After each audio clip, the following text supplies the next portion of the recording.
Qualcomm reveals first Snapdragon X Elite benchmarks up against Intel, AMD and Apple.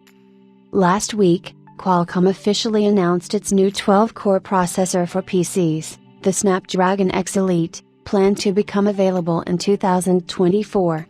Now just 1 week later, Qualcomm has released the first benchmarks, comparing the chip to competing Intel and AMD laptop processors.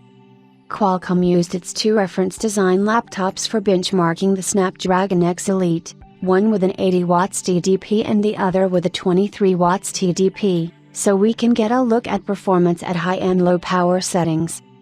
In the Geekbench v6.2 street test, the Orin CPU in the Snapdragon Elite X just manages to edge out the Core i9-13980HX, with 3,227 points to 3,192 points.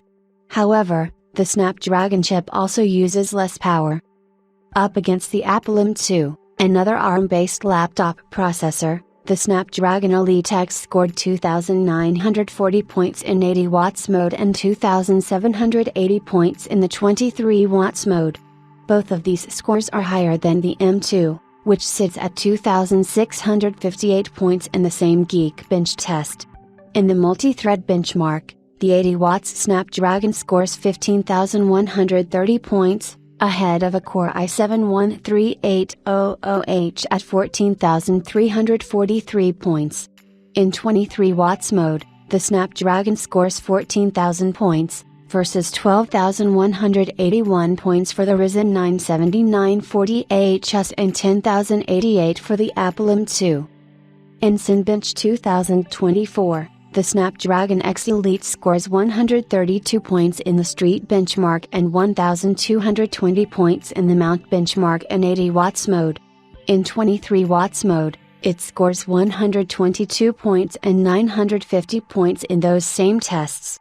This beats at the Core i7-13800H and the Ryzen 9 7940HS at 115 points and 109 points, respectively, in the street benchmark.